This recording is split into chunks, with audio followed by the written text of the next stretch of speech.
Hello students, last lecture में हमने Henry's law पढ़ा था। सबसे पहले आज हम हेनरीज लॉ पे एक क्वेश्चन करेंगे, देन वेपर प्रेशर और वोलेटाइल और नॉन वोलेटाइल लिक्विड्स की बात करेंगे। ठीक है, हेनरीज लॉ कांस्टेंट, इस क्वेश्चन को देखते हैं। Henry's law constant of CO2 in water at 298 kelvin is 5.3 kelvin bar kilo bar. If pressure of CO2 is 0.01 bar, find its mole fraction. हमें निकालना है मोल फ्रैक्शन निकालना है। सबसे पहले हम क्या करते हैं कि जो हेनरीज इक्वेशन दिया था, जो फॉर्मूला दिया था, हेनरीज ने फॉर्मूला दिए थे, P is equal to KH into x. ये जो x है आपका, ये मोल फ्रैक्शन है। ठीक है, मोल फ्रैक्शन है।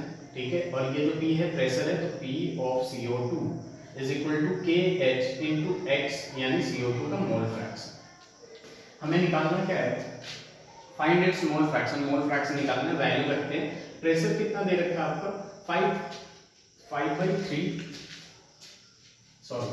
If pressure of CO2 is 0.01 bar, 0.01 is equal to KH कितना दे रखा है 5/3 K bar into x CO2 mole fraction. K मतलब किलो है, तो इसको हम कन्वर्ट कर लेंगे 1000 बार में, किलो बार में आ गया। ठीक है, इंटू एक्स CO2 और 0.01। अब डायरेक्ट एक्स CO2 का वैल्यू निकाल सकते हैं हम लोग। यहाँ पे क्या हो जाएगा, एक्स CO2 को यहीं रखिए, तो ये हो जाएगा 3 इंटू 0.01 डिवाइडेड बाई 5 इंटू 1000। ठीक है, तो यहाँ पे क्या आ जाएगा आपका, जब इसे सॉल्व करेंगे तो ये क्या आ जाएगा 0.6 इंटू ये 2 जीरो नीचे आएगा, तो ये कितना हो जाएगा 10⁻⁵ ऊपर जाकर हो जाएगा, और ये 6 इंटू 10⁻⁻⁶ आ जाएगा इसका मोल फ्रैक्शन ऑफ CO2। ठीक है, ये सॉल्व कैसे किया, 5 6 से 30, तो 0.6 आ गया, और ये 2 जीरो नीचे जाएगा, यानी 10⁻⁵ ऊपर जाकर 10⁻⁻⁵ हो जाएगा, और ये पॉइंट को हटा के इधर लगा दिया, तो हमारे पास क्या आ गया, मोल फ्रैक्शन आ गया। ठीक है, आई होप कि आप लोगों को समझ में आ गया होगा। पॉजिटिव के इस सॉल्यूशन को लिख लें। नेक्स्ट टॉपिक है अपना वेपर प्रेशर। देखिए, ये जो वेपर प्रेशर होता है, ठीक है, ये किससे होता है आपका, वेपर किससे होता है, एवापोरेशन से। ठीक है, इससे होता है, एवापोरेशन से होता है। जैसे सपोज एक कंटेनर है, ठीक है, कंटेनर में बहुत सारे मॉलिक्यूल्स होंगे, ए बी, ठीक है, ऐसे ले लेते हैं। कुछ सरफेस पे मॉलिक्यूल होंगे। ठीक है, तो यहाँ पे क्या होता है कि जो एवापोरेट होते हैं, ठीक है, एवापोरेट होते हैं, वो सरफेस मॉलिक्यूल होते हैं। ठीक है, सरफेस के मॉलिक्यूल्स जो होते हैं वो एवापोरेट होते हैं, इसको हम कहते हैं सरफेस मॉलिक्यूल। ठीक है, ये आपके सरफेस मॉलिक्यूल्स होते हैं जो एवापोरेट होते हैं। ठीक है, अब देखिए यहाँ पे एवापोरेट सरफेस मॉलिक्यूल ही क्यों होते हैं, इसको हम सरफेस मॉलिक्यूल कहते हैं, और इसे हम कहते हैं बल्क मॉलिक्यूल। जो बीच में होते हैं बल्क मॉलिक्यूल होते हैं। देखिए, इस बल्क मॉलिक्यूल को चारों तरफ से फोर्स ऑफ अट्रैक्शन से घिरा हुआ होगा। ठीक है, हर तरफ से फोर्स लगेगा, जबकि सरफेस मॉलिक्यूल जो होते हैं उनको बस एक साइड से मिलता है, नीचे वाले साइड से और इधर वाले साइड से। ऊपर वाले साइड से फोर्स ऑफ अट्रैक्शन नहीं मिलता है, जिसकी वजह से ये एवापोरेट होते हैं। ठीक है, इससे हम ये कह सकते हैं कि इनमें जो फोर्स ऑफ अट्रैक्शन होता है, सरफेस मॉलिक्यूल में जो फोर्स ऑफ अट्रैक्शन होता है वो वीक होता है। Force of attraction is lesser, the force of attraction is lesser होता है as compare to bulk molecule. और दूसरा ये होता है कि इनका जो काइनेटिक एनर्जी होता है वो काइनेटिक एनर्जी इज मोर, मतलब ये भी नीचे से ऊपर गए होंगे। ठीक है, काइनेटिक एनर्जी ज्यादा होगा तभी तो ये ऊपर गए होंगे, तो यही एवापोरेट होते हैं। यहाँ पे जब वेपर प्रेशर की बात होती है तो दो चीजें आती हैं, एक आ जाता है आपका ओपन कंटेनर और एक आ जाता है आपका क्लोज कंटेनर। ठीक है, ओपन कंटेनर और यहाँ पे आ जाता है आपका क्लोज कंटेनर। देखिए, ये जो ओपन कंटेनर होता है इसमें क्या होता है आपका कि वेपर एस्केप कर जाएगा। ठीक है, ऊपर अगर क्लोज नहीं है तो वेपर एस्केप कर जाएगा, जिसके वजह से वेपर प्रेशर नहीं होगा। There is no vapour pressure in open container, क्योंकि जो वेपर होगा वो निकल जाएगा तो कोई प्रेशर नहीं बना पाएगा। जबकि हमारा जब क्लोज कंटेनर की बात करते हैं, ठीक है, अब सपोज ये क्लोज कंटेनर है, ठीक है, ये आपका एक क्लोज कंटेनर है और यहाँ पे एक मॉलिक्यूल्स है, ये ले लीजिए। ठीक है, तो ये जाएगा और ये क्लोज होने की वजह से वापस आ भी जाएगा, ठीक है। तो यहाँ पे क्या होता है आपका, लिक्विड से किस में कन्वर्ट हो रहा है, वेपर में, ठीक है।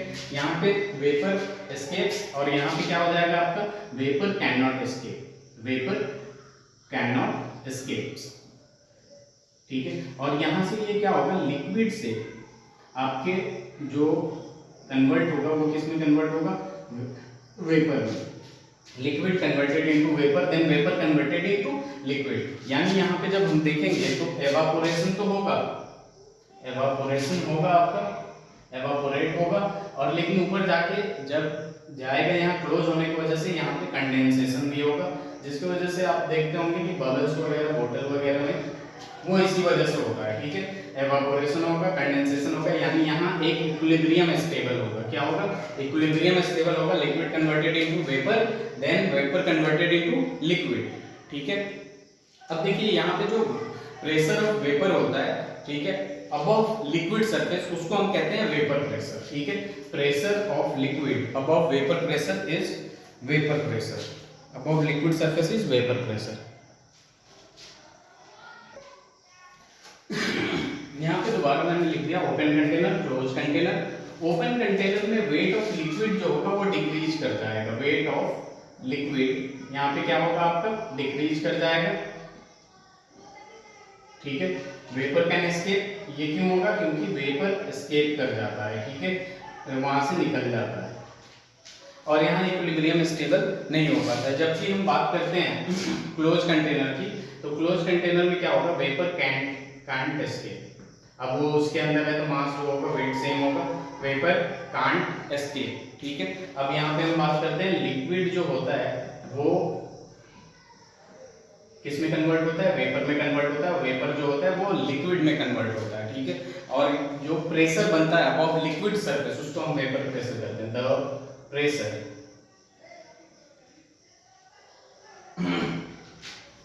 The pressure of vapour above liquid surface उसको हम क्या कहते हैं, वेपर प्रेशर। क्या कहते हैं, वेपर प्रेशर, वेपर प्रेशर, ठीक है।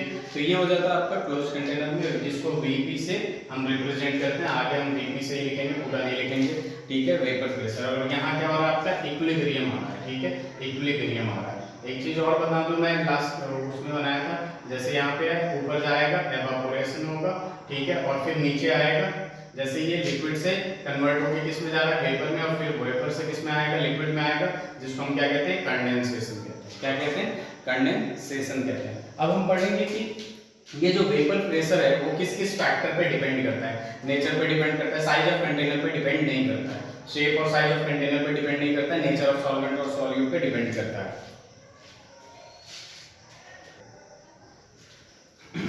Factors on which VP depends, VP का मतलब वेपर प्रेशर डिपेंड्स।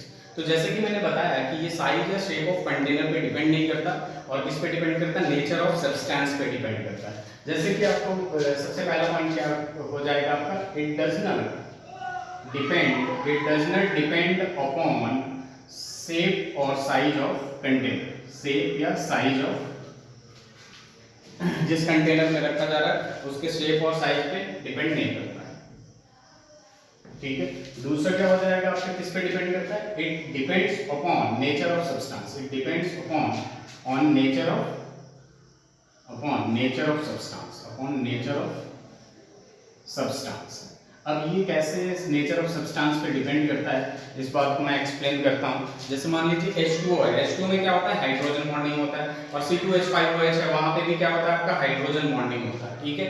अब देखिए हाइड्रोजन बॉन्डिंग जिसमें ज्यादा स्ट्रॉन्ग होगा उसका वेपर प्रेशर क्या होगा, कम होगा, क्योंकि बॉन्ड ज्यादा होगा तो वेपर में कन्वर्ट होने में ज्यादा एनर्जी लेगा, ठीक है। जैसे हम एग्जांपल ले लेते हैं आपका H2O की जब बात करते हैं, यहाँ H2O लिख लेते हैं और यहाँ C2H5OH, ठीक है, अल्कोहल इथेनॉल, ठीक है, क्या है आपका, इथेनॉल है। H2O की जब बात करते हैं तो H2O में जो हाइड्रोजन बॉन्डिंग होता है, हमें पता है कि हाइड्रोजन बॉन्डिंग जो होता है H2O में, एक मॉलिक्यूल में 4 हाइड्रोजन बॉन्डिंग होता है, ठीक है। यहाँ क्या है आपका, हाइड्रोजन बॉन्डिंग है, ठीक है, क्या है, हाइड्रोजन बॉन्डिंग है, और एक मॉलिक्यूल में कितना होता है आपका, 4 हाइड्रोजन बॉन्डिंग होता है, ठीक है, 4H बॉन्डिंग और यहाँ पे जब बात करते हैं C2H5OH में, ठीक है, यहाँ पे क्या होता है, लेस हाइड्रोजन बॉन्डिंग होता है OH, फिर यहाँ पे ले लेंगे आपका OH C2H5OH, ठीक है, यहाँ पे laser hydrogen bonding then H2 होता है। तो यहाँ पे जब बात करते हैं वेपर प्रेशर का, तो वेपर प्रेशर जो होता है C2H5OH का, वो greater than vapour pressure of H2O होता है, ठीक है, क्योंकि यहाँ बॉन्डिंग ज्यादा स्ट्रांग होती है तो उसे तोड़ने में ज्यादा टाइम लगता है एज कंपेयर टू C2H5OH में, इसलिए ये जल्दी कन्वर्ट हो जाता है। तो C2H5OH का जो वेपर प्रेशर होता है वो क्या होता है, greater than vapour pressure of H2O, ठीक है, या यूं कह लें हम कि वेपर प्रेशर जो होता है inversely proportional to the force of attraction between molecules. तो यहाँ मैं लिख सकता हूँ vapour pressure inversely proportional to force of attraction between molecules, force of attraction between molecules, और ये बहुत इंपॉर्टेंट है आपके लिए, ठीक है, ये एक की पॉइंट है कि vapour pressure inversely proportional to force of attraction between molecules, ठीक है। तो आई थिंक ये आप लोगों को समझ में आ गया होगा, ठीक है। अब देखिए वेपर प्रेशर ऑफ C2H5OH जो है वो greater than vapour pressure of H2O है, जिसकी वजह से जो P0 होता है, प्रेशर होता है C2H5OH का, ठीक है, वो greater than P0 of H2O होता है, ठीक है।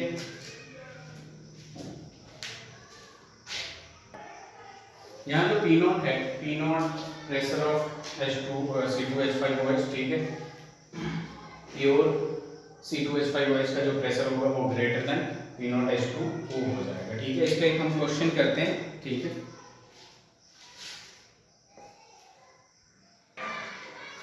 देखिए इस क्वेश्चन में क्या कहता है कि इनमें हमें ये बताना है कि P0 C2H5OH किसका ज्यादा होगा एज कंपेयर टू P0, ये ग्लाइकोल, ये इथेनॉल हो गया आपका, सबसे पहला वाला क्या है आपका इथेनॉल है, फिर दूसरा वाला क्या आपका ग्लाइकोल है, और तीसरा वाला जो है वो ग्लाइसेरॉल, ठीक है, ग्लिसरॉल है, ठीक है।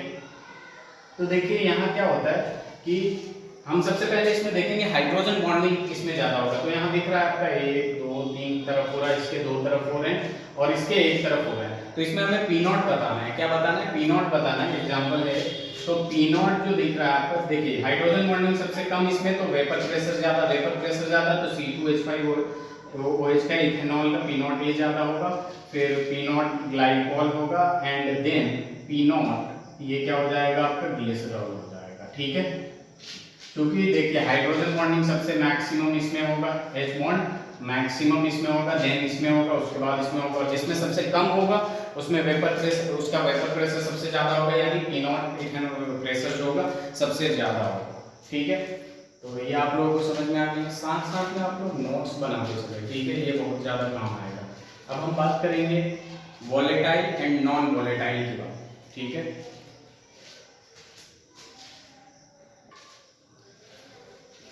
सब्सटेंस यहाँ 2 टाइप के हैं आपके, एक वोलेटाइल और एक नॉन वोलेटाइल।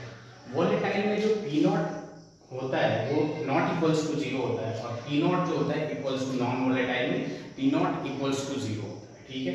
अगर एग्जांपल की बात करें तो ये आपका आ जाएगा यूरिया, जिसका फॉर्मूला होता है NH2CONH2, ठीक है। ग्लूकोज की बात करते हैं तो C6H12O6, ठीक है, और सुक्रोज की बात करते हैं तो C12H22OEN, ठीक है। यहाँ पे जो होता है सॉलिड होता है तो they don't have tendency to evaporate, ठीक है, which have no tendency to evaporate, which have no tendency to evaporate, ठीक है, which have no tendency to evaporate. अब वोलेटाइल की तरफ आते हैं, तो वोलेटाइल में जब हम एग्जांपल लेते हैं तो यहाँ पर आपका आ जाएगा H2O, ठीक है, CH3OH, C6H6, ये सारी बेंजीन वगैरह जो हैं वो क्या है आपके वोलेटाइल है, ठीक है। यहाँ पे वो C2H5OH भी ले सकते हैं हम लोग, तो ये सारी चीजें क्या है आपके वोलेटाइल, ठीक है। ये देखिए वोलेटाइल और नॉन वोलेटाइल की जब बात करते हैं तो यहाँ पे जब टेम्परेचर इंक्रीज करते हैं तो एवापोरेशन इंक्रीज होता है, और एवापोरेशन इंक्रीज होता है तो वेपर प्रेशर क्या होगा वो भी इंक्रीज करेगा। एवापोरेशन इंक्रीज, तो यहाँ पे हम ऐसा लिख सकते हैं कि टेम्परेचर इंक्रीज करेंगे तो एवापोरेशन क्या होगा वो भी इंक्रीज करेगा, ठीक है, और एवापोरेशन इंक्रीज करेगा तो वेपर प्रेशर भी क्या होगा इंक्रीज करेगा, ठीक है। तो ये एक की पॉइंट है जिसे आप लोगों को ध्यान में रखना है, ठीक है। इस पे एक ग्राफ बनाते हैं हम लोग, ठीक है, देखेंगे।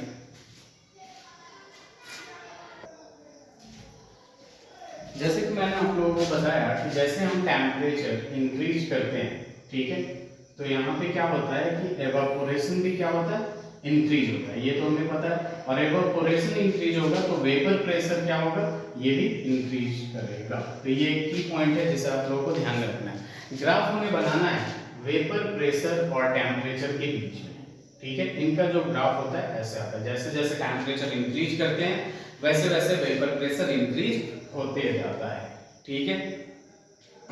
इसको नोट्स में लिखते जाएं आप लोग।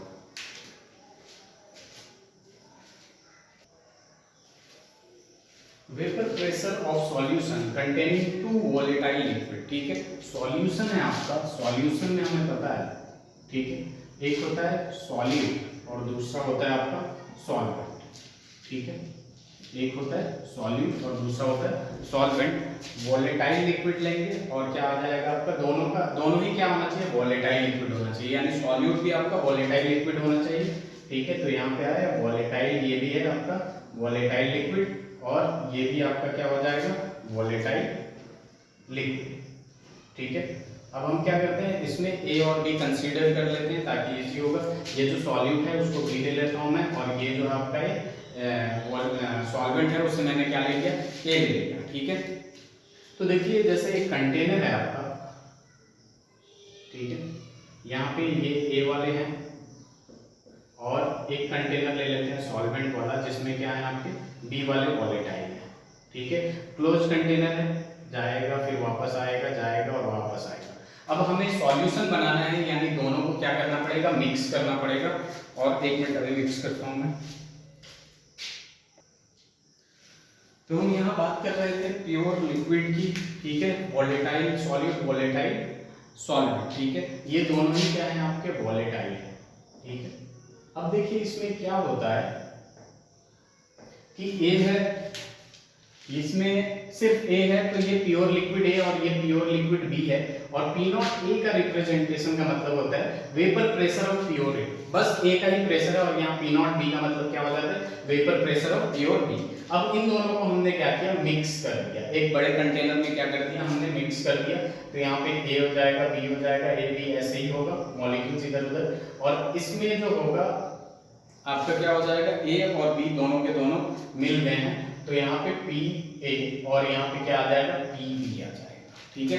प्रेशर ऑफ ए और प्रेशर ऑफ बी, ठीक है। इन दोनों को हमने क्या कर दिया, मिक्स कर दिया। यहाँ से अपना एक आता है रॉल्ड्स लॉ, क्या आता है, रॉल्ड्स लॉ। ये जो पी ए है आपका, ये पार्शियल प्रेशर ऑफ ए है, और बी जो है वो पार्शियल प्रेशर ऑफ बी है, ठीक है। पी बी जो है वो पार्शियल प्रेशर ऑफ बी है। इसका मतलब यहाँ पे क्या हो जाता है, देखिए ये जो पी ए है पार्शियल प्रेशर ऑफ ए, ये directly proportional to mole fraction of A होता है, और पार्शियल पी बी जो है partial pressure of B directly proportional to mole fraction of B होता है, ठीक है। और यही अपना क्या है आपका रॉल्ड्स लॉ, क्या होता है आपका रॉल्ड्स लॉ, ठीक है। क्या होता है आपका रॉल्ड्स लॉ, और इसी को हम कहते हैं आइडियल सॉल्यूशन। देखिए आइडियल और नॉन आइडियल सॉल्यूशन की हम बात करेंगे, आगे एक्सप्लेन करूंगा मैं। यहाँ पे मैंने थोड़ा सा बता देता हूँ कि आइडियल सॉल्यूशन और नॉन आइडियल सॉल्यूशन में क्या डिफरेंस होता है। जो रॉल्ड्स लॉ फॉलो करता है उसको आइडियल सॉल्यूशन कहते हैं, जो नहीं फॉलो करता है उसको नॉन आइडियल सॉल्यूशन कहते हैं, ठीक है। तो यहाँ पे हम वोलेटाइल सॉल्यूट और सॉल्वेंट को जब मिक्स करते हैं तो वहां पे जो पार्शियल प्रेशर ऑफ ए होता है, ठीक है, पार्शियल प्रेशर ऑफ कुछ भी होता है वो directly proportional to mole fraction of that होता है, और पार्शियल प्रेशर ऑफ बी तो पार्शियल प्रेशर ऑफ बी जो होता है वो directly proportional to mole fraction of B हो जाता है, और यही होता है आपका रॉल्ड्स लॉ, और रॉल्ड्स लॉ यहीं से आएगा आपको, ठीक है।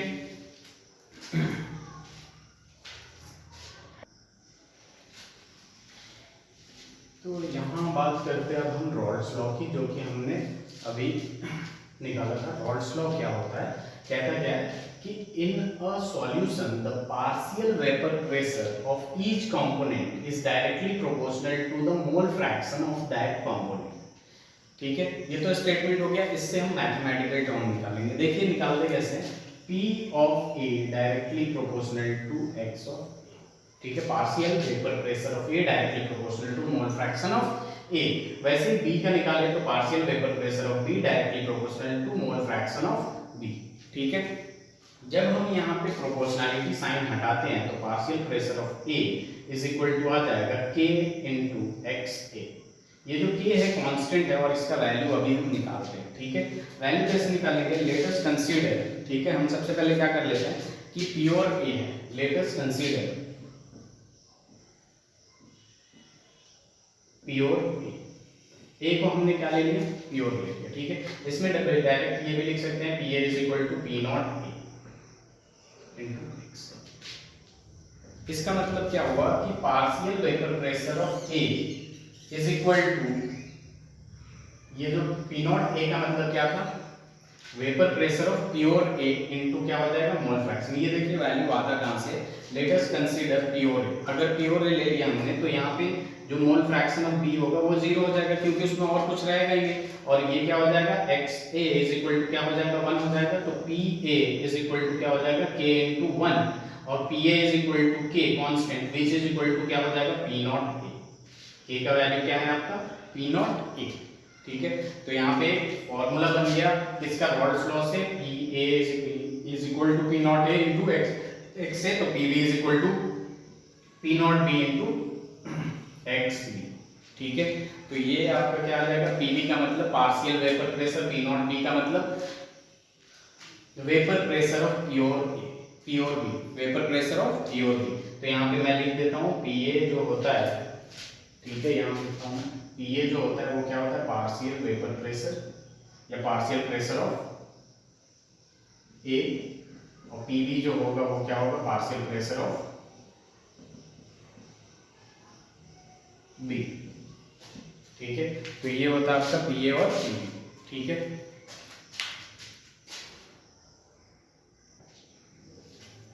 अब यहाँ पे पार्शियल प्रेशर की बात होगी, तो हम बात करते हैं total vapour pressure, total vapour pressure of liquid, ठीक है। टोटल वेपर प्रेशर की जब बात करते हैं, यानी पार्शियल प्रेशर को जब हम ऐड करेंगे तभी आपका टोटल वेपर प्रेशर आएगा, ठीक है। Total vapour pressure of solution, total vapour pressure of solution, जो कि कहां से आएगा, आपका डेल्टन्स लॉ से आएगा। आई होप ये आप लोगों ने लिख लिया होगा। टोटल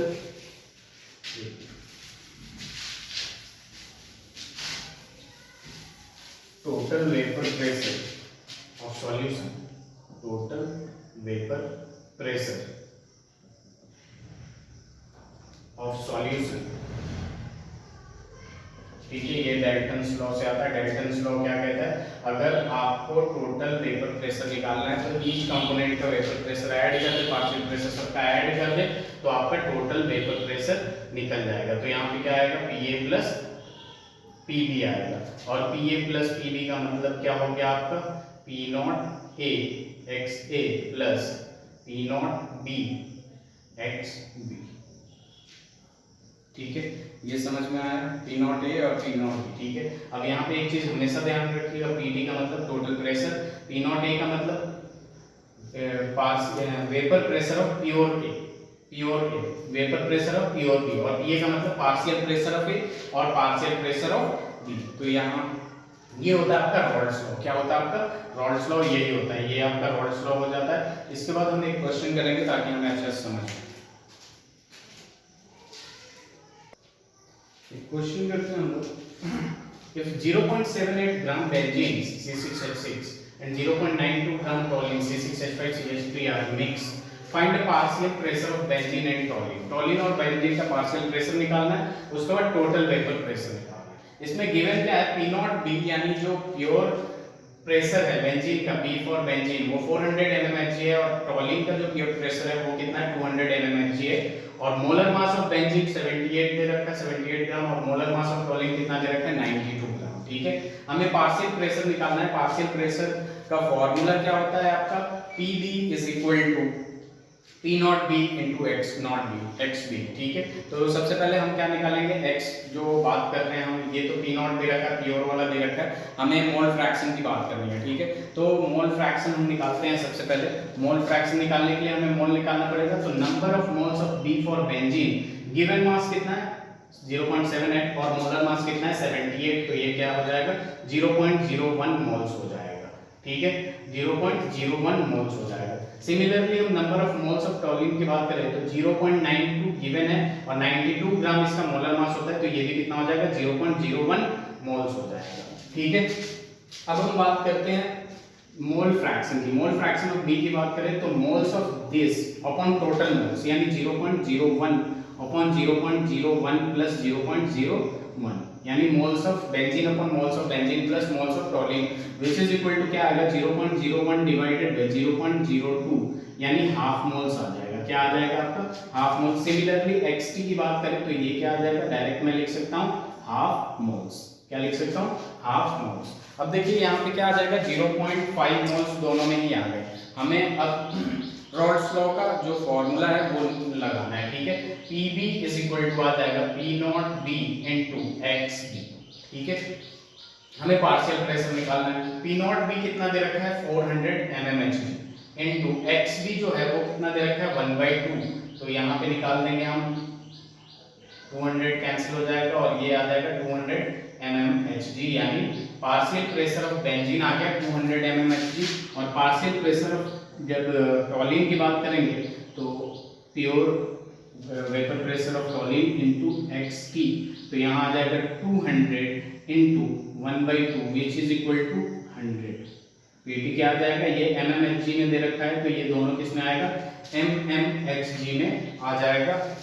और उसके बाद टोटल प्रेशर की बात करते हैं। ये पार्शियल प्रेशर दोनों का निकल गया, partial pressure of benzene 200 mmHg और partial pressure of toluene 100 mmHg। ठीक है, अब ये टोटल वेपर प्रेशर की बात करते हैं तो Pt इज इक्वल टू मैंने क्या बताया था, दोनों को ऐड कर दीजिए Pt प्लस Pb। ठीक है, ये है आपका 100 है टोल्यूइन वाला और 200 है बेंजीन वाला, दोनों को ऐड कर दिया mmHg तो ये क्या हो जाएगा आपका 300 mmHg। टोटल प्रेशर आ जाएगा, total vapour pressure of solution. Thank you so much. अगर कोई प्रॉब्लम हो तो आप कमेंट सेक्शन में जरूर मेंशन करें।